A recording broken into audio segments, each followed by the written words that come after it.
Você já parou para pensar que a sua empresa pode estar pagando impostos a mais? O nosso sistema tributário é bem complexo e é comum as empresas pagarem mais do que o devido.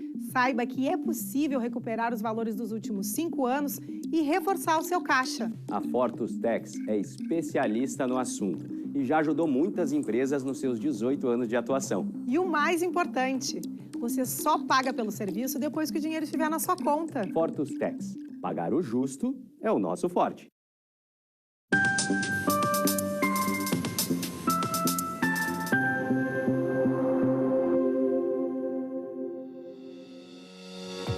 Olá para você que já está assistindo o programa Papo Certo de hoje. Comigo, Amanda de Oliveira e João Custódio. E hoje é o Dia Mundial da Liberdade e também o Dia do Hoteleiro. Olá, sejam bem-vindos. O nosso programa vai ao ar de segunda a sexta, às 8 horas da noite, aqui na Ubra TV. E hoje vamos abordar o tema empreendedorismo. Vamos conversar com o assessor e especialista em investimentos, Josias Bento, que vai falar sobre educação financeira e investimentos. Boa noite, Josias. Muito obrigada por estar aqui conosco no Papo Certo de hoje. Boa noite, pessoal. Boa noite, João. Boa noite, Amanda. Eu que agradeço por estar aqui. É muito bom estar compartilhando com vocês aí um pouquinho mais sobre educação financeira, investimentos, conversar um pouquinho mais sobre isso. E você aí de casa que já está nos assistindo, pode então enviar a sua pergunta ou comentário pelo nosso WhatsApp 51 3029 8080 e o Josias vai responder aqui no programa. Nós já voltamos.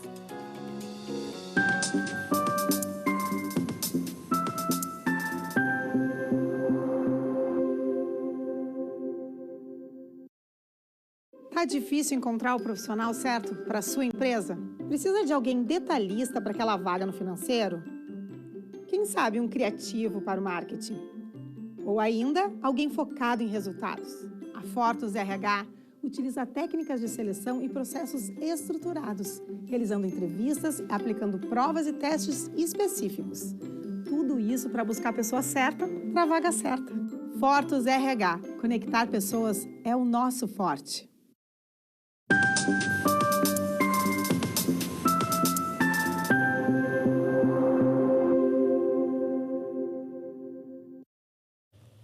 O Papo Certo está de volta e eu te convido a interagir conosco pelo WhatsApp para tirar todas as suas dúvidas. E aproveito para lembrar você aí de casa que nós também estamos ao vivo pelo YouTube e pelo Facebook.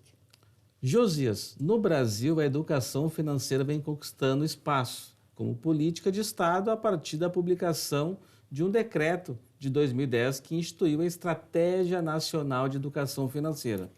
Como você avalia a educação financeira hoje no Brasil? Boa noite a todos de casa.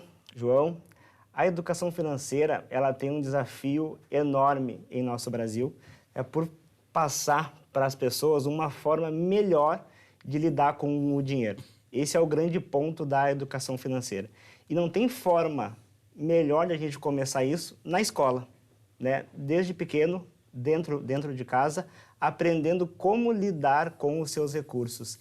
Essa Constituição, né, desde 2010, que publica isso, que deixa isso mais público, né, facilita bastante para quê? Para que as crianças consigam saber como vão lidar com o seu recurso, como vão fazer para guardar dinheiro, montar uma reserva de emergência lá na frente.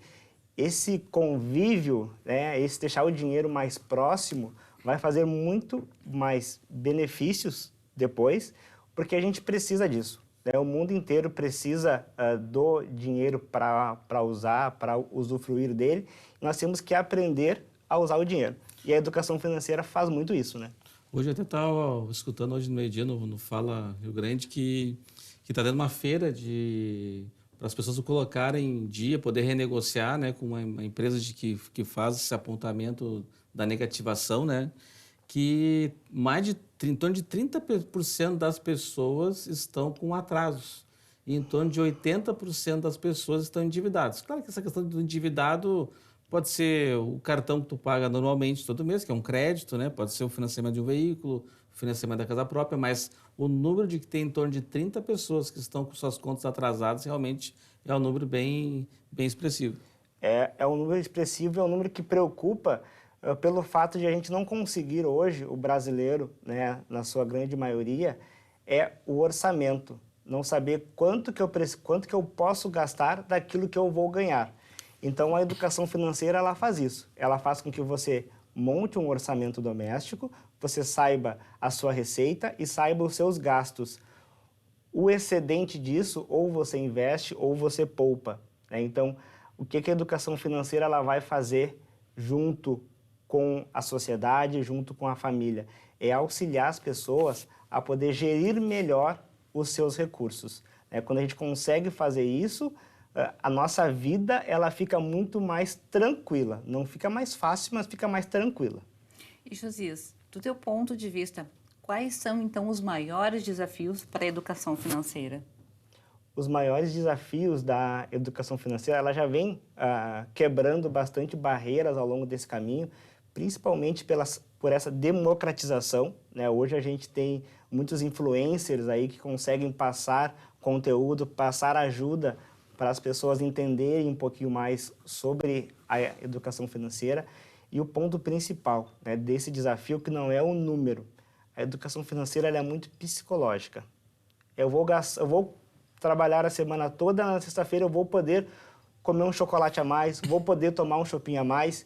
Esse chopinho a mais não é que não possa ser tomado, mas ele tem que estar dentro do seu orçamento. A sua vida ela tem que estar dentro de um orçamento. Com isso, você não vai ter problemas, né? Então, o maior desafio que a educação financeira pode ter é conseguir colocar dentro da cabeça das pessoas o orçamento, saber o seu limite e até onde ela pode usar, né, aquele crédito. Sabe as palavras? A gente vê algumas pessoas que recebem por semana, né? Que recebem na sexta-feira e chega na segunda-feira já o dinheiro já evaporou, né? Isso é algo muito duro, uma realidade muito dura, né? Porque a pessoa trabalhou a semana inteira e chega na segunda-feira já está sem o recurso que recebeu na sexta. Eu até acho que os empresários deveriam pagar na segunda, viu? Porque o final de semana ele corre o risco das pessoas realmente gastarem o que não podem, né? É verdade. E aí vem um desafio que é bem grande, que é o planejamento, né? Nós brasileiros não temos essa cultura de se planejar 1 ano, 5 anos, 10 anos, imagina um mês. Planejar um mês, ele faz todo sentido para que você entenda aonde você quer chegar. Eu posso ter um sonho de longo prazo, mas eu tenho que saber que todos os dias eu estou cumprindo o meu sonho de longo prazo. Eu vou fazendo o meu sonho de longo prazo dia a dia.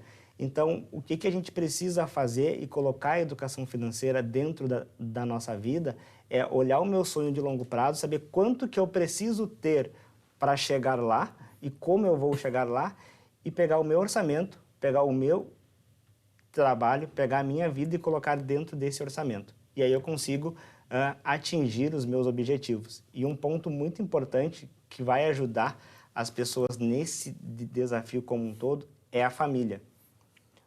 O orçamento familiar, ele é familiar, ele não é pessoal.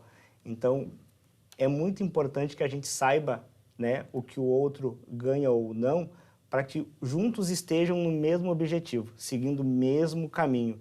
Com isso, o orçamento ele vai ficar mais leve, a vida vai ficar mais tranquila e a gente tem que ter, no mínimo, 3 potes dentro de casa. 3 potes, né? Pode ser 3 contas correntes, 3 contas de investimentos, mas 3 potes, que é o pote do casal, aquele aí de pagar todas as contas, o pote do marido e o pote da esposa. Por que os 3 potes? Porque se um gastar mais do que o outro, é naquele pote, é naquela conta de investimento. Não tenho nada que ver com o sapato que a minha esposa compra, quanto que ela gasta com unha, com cabelo, e ela também não tem nada que ver com o meu joguinho de futebol, com a minha cervejinha, porque já está tudo alinhado. O pote família é o pote dos objetivos, que é o pote da viagem com as crianças, é o pote da casa nova, é o pote do carro novo. Quando a gente alinha tudo isso, fica muito mais leve a gente conseguir chegar. E aí o dinheiro ele não é um problema. O dinheiro ele é um meio para a gente realizar os nossos objetivos. E às vezes a gente inverte essa ordem. Aí a gente acontece muitos problemas. Muito bom essa questão dos potes, né? Também Porque daí, tipo, ninguém precisa fazer nada escondido, né? Vamos supor, a mulher não precisa comprar o sapato escondido, né? O homem não precisa gastar um shopping a mais escondido, porque os potes estão bem separados e fica bem claro essa questão. Cada um com seu pote e tá tudo certo. Muito bom. Justo assim, por que é tão importante falar sobre finanças, né? Ainda há um tabu de falar de dinheiro? Muito, muito, João. A gente tem hoje um tabu enorme de conversar em casa sobre dinheiro, né? Principalmente com a família. Dificilmente os pais hoje conversam com os filhos sobre dinheiro. Eu acho que a primeira escola para o filho é dentro de casa, então os pais têm o dever, né? Essa é a palavra, é o dever de conversar com os filhos sobre dinheiro, do mesmo jeito que a gente conversa sobre outros temas, né? A gente tem que conversar sobre dinheiro, passar para ele essas informações que vai fazer com que o crescimento daquela criança, daquele jovem, adolescente, seja um pouco mais leve, né, em relação a isso. A gente conseguindo colocar esse ponto de família, o dinheiro fica mais fácil, né? E o outro grande problema, né, que a gente vê com a educação financeira é a parte de a gente dar o próximo passo. O próximo passo. Já consegui montar o meu orçamento, já consegui gastar menos do que eu ganho. O que sobra? Qual é o próximo passo? O próximo passo pode ser de investimento, o próximo passo pode ser de comprar uma casa. Esse próximo passo tem que ser bem definido. Então, a gente precisa colocar, né, na nossa linha do tempo esses objetivos de curto, um de médio e um de longo prazo. Tu falaste uma questão da cultura brasileira, né? Tu vê muito em alguns países, né, que se fala assim, quanto tu ganha, né? No Brasil a gente se fala quanto ganha no mês, né? E nos nossos países fala quanto ganha no ano. Então, eu ganho lá 36, 48, 100 mil reais por ano, né? Sempre a conta é anual e tu já faz essa conta dos teus gastos proporcionais a quanto tu ganha por ano. Então, já ajuda um pouquinho nessa questão, né? A gente tem que poder... É uma prática que a gente podia estar abordando, né? É uma prática boa e hoje a gente não consegue, né, culturalmente ter essa prática. Vamos olhar para um passado um pouco mais recente, ali, finalzinho de década de 80, década de 90, onde a gente tinha uma inflação muito alta e o poder de compra ele se corrompia todos os dias. Então, um dia o arroz era um preço, a 3, 4 horas remarcavam lá e era outro preço. Então, como é que eu vou me programar, ter uma renda anual, se eu não consigo passar o meu mês a mês, o meu dia a dia? Então, o gastar vem muito disso também. Então, o que a gente consegue olhar hoje? Mudou, né? O período de inflação que a gente tinha lá atrás não é mais o mesmo, o mercado mudou, o cenário econômico também mudou. As pessoas agora precisam mudar. Precisam se adaptar a um novo momento, a um novo modelo, a um Brasil que está crescendo, a um país que tem um pouco mais de desenvoltura para entregar a educação financeira, e aí a gente fazer a nossa parte. Qual é a nossa parte? É olhar, né? É olhar o programa Papo Certo para aprender sobre educação financeira, é olhar um vídeo no YouTube, é ler um livro sobre educação financeira. Então, a gente fazendo a nossa parte, e aí o governo conseguiu, né, fazer uma parte bem importante, que é colocar como lei ter educação financeira nas escolas, todo esse processo, João, de a gente conseguir ter o salário não mensal, mas olhar o seu ganho como anual, vai ficar muito mais tranquilo, vai ficar muito mais fácil e a gente vai ter o quê? Uma previsibilidade maior, que hoje a gente não tem tanta previsibilidade, que é um outro fator nosso, Brasil, país emergente, que é o desemprego. Então, a gente não consegue olhar para um salário anual, porque eu não sei se daqui a 3 meses eu não vou estar desempregado, se não vai ter uma crise novamente. Então, o Brasil é um país que vive de crise em crise. Ele vai passando de crise em crise. A gente não sai de uma crise, a gente sai de uma crise para entrar em outra. Então, a gente tem que aprender a viver num país emergente, que é um país dessa forma, e a educação financeira, aí ela cai como uma luva. Aí ela cai com um grande ensinamento. Porque se tu já sabe que tu vai ver de crise em crise, o brasileiro ele é obrigado a ter uma reserva de emergência. Obrigado. E Josias, assim, te perguntando até como mãe, tenho 3 filhos, né? Problemas de má educação financeira pode trazer, então, para o futuro das nossas crianças, dos nossos adolescentes?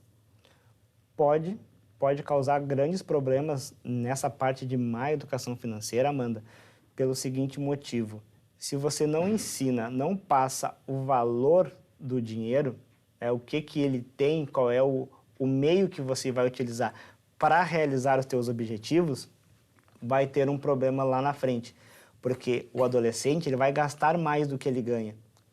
Primeiro, né, o telespectador deve concordar comigo agora, o nosso primeiro salário, depois que a gente sai da casa dos nossos pais, ou estando na casa dos nossos pais, ele é livre, porque a gente não tinha nenhuma despesa antes. Você não ganhava R$0 por mês e agora tem um salário por mês. O que grande parte dos jovens e adolescentes fazem? Gastam 100% desse salário no mês. Exatamente. Continuou da mesma forma. Não se oferece nem para fazer um rancho, né? Exatamente. Pagar uma continha de luz que seja, né? É bolsa, é sapato, é o tênis novo. Esqueceu que todo esse tempo viveu ali com o pai e a mãe, enfim, né? Dando o que era necessário, enfim. É o normal, né? Não quer dizer que sejam todos, né, gente? Mas a maioria, enfim. Isso. E não quer dizer que esteja errado, né? Eu posso comprar o sapato novo, tênis novo, o iPhone novo, não vai mudar, né? Mas eu tenho que saber que eu vou entrar numa faculdade ou eu vou fazer um intercâmbio, eu preciso ter uma reserva para isso, né? E se eu tinha zero, ou o melhor investimento do mundo, né? É o investimento no conhecimento. Tu tinha comentado um pouco que a educação financeira tem essa questão do psicológico junto, né, da questão. E isso a gente vê muito as pessoas entrando nessa questão da pressão psicológica social, né? Tipo, se o meu colega, o meu vizinho, o seu colega de aula da minha filha faz uma viagem para outro estado ou para o exterior, automaticamente já ocorre uma pressão em casa, né, familiar, para que tu faça a mesma coisa. Ou o vizinho trocou de carro, tem que trocar de carro também. Ele fez um investimento na casa, tem que fazer um investimento, tem que pintar a casa também. Isso independente do teu planejamento familiar. E isso acaba pressionando os adolescentes, os jovens e até mesmo os adultos, né? Nessa pressão de ir acabando, às vezes, sem ter esse plano muito claro de futuro, gastando mais do que ganha. Concordo plenamente, porque a gente vai vivendo e vai vendo que se o meu vizinho trocou de carro, por que eu não posso trocar de carro também? Se o meu colega de trabalho comprou um tênis novo, por que eu não posso comprar um tênis novo também, ou um terno novo, enfim? O que a gente não percebe é que aquela pessoa, ela partiu de um ponto diferente do teu, muitas vezes. Só porque ela está junto contigo ali, não quer dizer que você vai ter que ter a mesma coisa que ela tem. Pode ser que os pais dela tenham mais recursos que os teus e aí conseguem ajudar. Pode ser que aquele colega de trabalho que é estagiário junto contigo, ele já era estagiário há mais de 2, 3 anos atrás. Então, ele já conseguiu juntar dinheiro para comprar aquele tênis ou aquele telefone novo. Então, a gente não pode se comparar, porque aí vem a parte da resiliência mental. A gente tem que ter o nosso planejamento e seguir ele fielmente. Se em algum momento vai dar algum problema, né? A gente sabe que não é uma linha reta, ele vai oscilando, vai para cima, vai um pouquinho para baixo, mas a gente tem que seguir o nosso objetivo, porque a gente vai chegar em algum ponto e vai olhar para trás. O que eu conquistei até agora?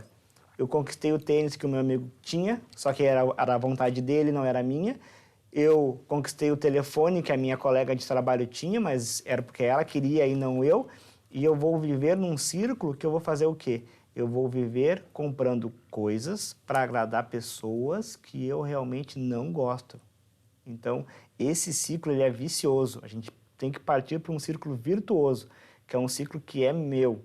Eu tenho que olhar para os meus objetivos, os objetivos da minha família, para que aí sim eu consiga galgar os meus passos, talvez mais devagar, ou até mesmo mais curtos do que o meu vizinho, mas eu vou chegar aonde eu tenho de objetivo, sair do meu ponto A e vou ir para o meu ponto B. Gente, sabe as palavras aqui do Josias, então, falando sobre investimentos, que já vamos fazer um intervalo, já voltamos, falaremos mais sobre esse assunto aqui no Papo Certo, então. Fique aí com a gente.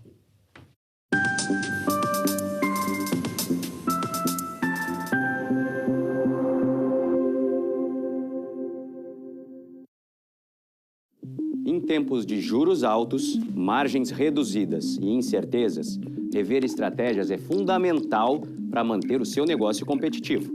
Esse cenário exige planejamento e organização financeira. Nessas horas, qualquer ajuda é bem-vinda, mas a ajuda de um especialista é necessária.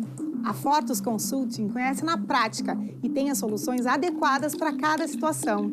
Fortus Consulting, Melhorar os seus resultados é o nosso forte.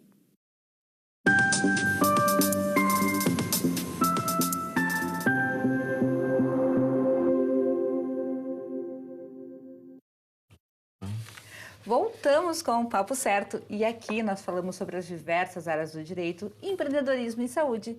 E eu te convido a nos seguir nas redes sociais e nos enviar a sua pergunta ou comentário aqui para o nosso WhatsApp, 51 3029 8080. Temos conosco hoje o assessor de investimentos e especialista Josias Bento, que está falando sobre educação financeira e investimentos. Josias, o que tem de novo no mercado de investimentos e como buscar uma orientação?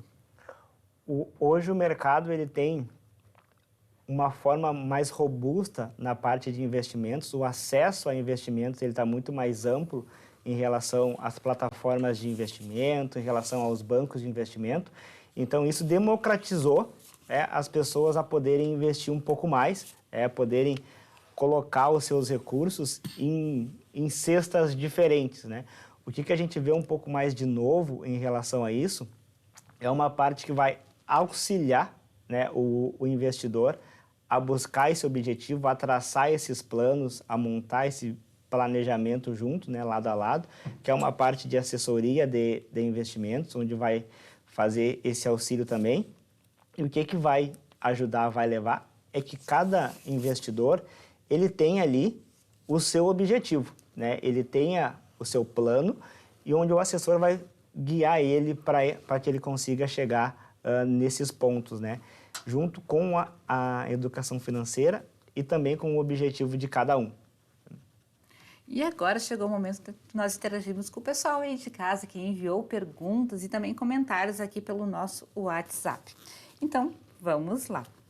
O meu nome é Anderson Borges e eu gostaria de saber se investimentos em bitcoins ainda é confiável. A cidade dele é Cachoeirinha.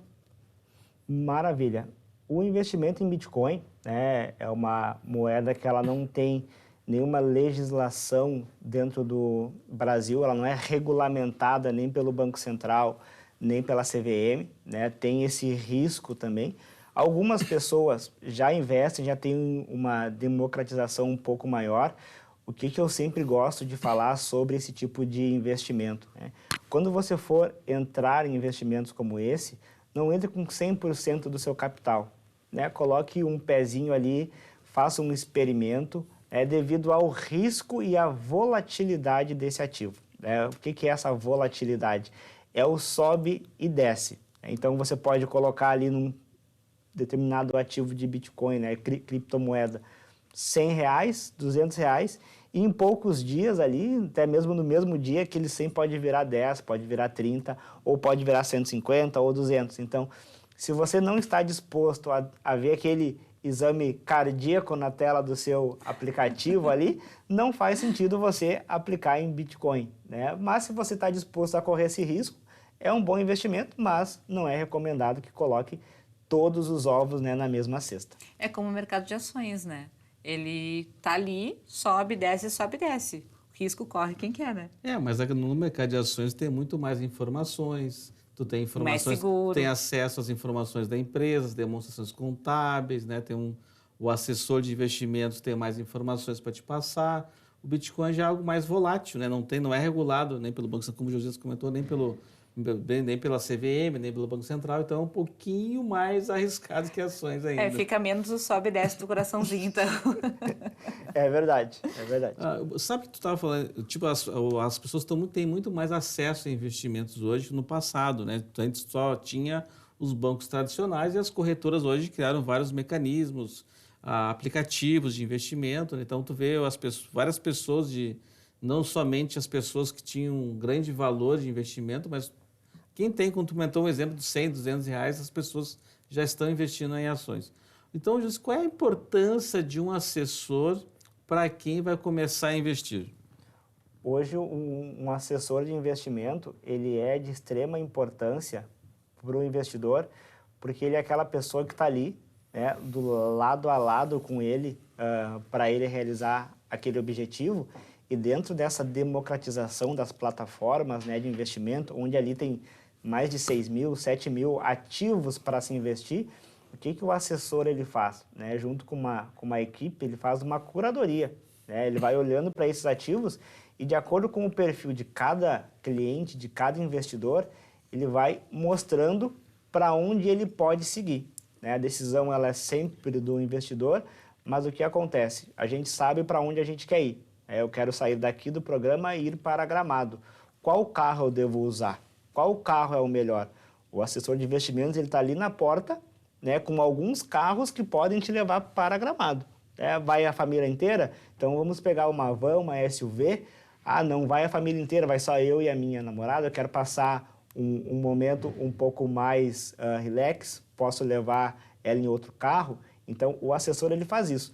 Ele vai olhando os carros disponíveis para você e que melhor vai te levar com segurança para o seu objetivo. É esse o nosso trabalho, praticamente. Também acho que é importante de explicar quais são os produtos, né? Tipo, como tu falou, tem um número muito grande de produtos, foi em torno de 6 mil produtos, né? Agora, mas qual produto eu vou investir? Qual que é mais adequado diante do meu perfil comportamental de investimento, do meu perfil em relação ao risco, né? Tu estava comentando, eu não tenho esse estômago, né, para ficar nessa gangorra dos investimentos ali, né? E tem que ter pessoas realmente, um assessor, para poder estar auxiliando nessa escolha do melhor produto para ti, né?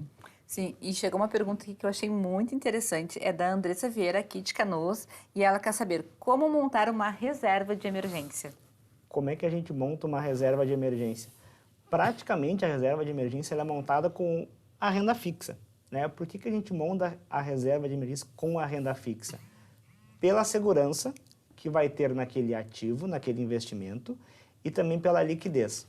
O que é a renda fixa? A renda fixa é um tipo de investimento onde você vai colocar ali, vai aportar o seu recurso e vai poder ter um certo ganho já muito mais garantido no vencimento. Por exemplo, um CDB, que é um título bancário pré-fixado, com vencimento para 6 meses. Se você não precisar utilizar o recurso dentro desses 6 meses, é líquido e certo que você vai aportar hoje, daqui a 6 meses o ativo vai vencer e aquela taxa de investimento vai cair para você, vai ter aquela rentabilidade. Então a reserva de emergência ela é montada com renda fixa para ter uma segurança maior e o melhor, com liquidez. Continuando aqui, mais uma perguntinha que chegou pelo nosso WhatsApp. Boa noite, excelente assunto para o programa, parabéns, Josias.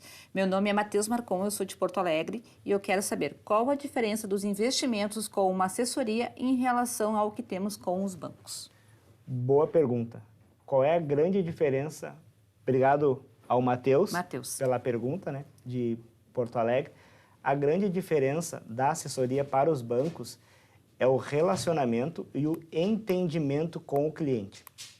Na assessoria, a gente faz um 360 na vida do cliente. Ele não vai chegar ali na nossa frente, dizer o que ele quer, a gente vai entregar e pronto. A gente precisa entender ele para quê? Para a gente conseguir passar cada vez mais a confiança e a segurança para que ele consiga investir o seu recurso e ele consiga chegar aonde que ele quer.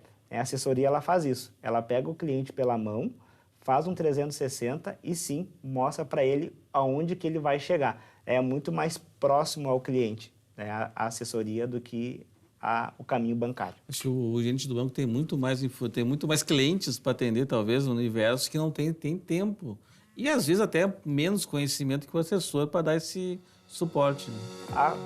Com certeza. A gente tem até na parte de assessoria, a gente consegue ter os especialistas nisso, a gente só faz isso, né, só investimentos, ao contrário de um gerente que ele vai fazer cartão de crédito, consignado e outros produtos. Né? O nosso foco é em investimentos. Né? E eu quero aproveitar então e agradecer a todos os telespectadores que enviaram várias mensagens aqui que serão respondidas logo após o programa e também ao Josias por ter aceito o nosso convite de estar conosco aqui no Papo Certo de hoje.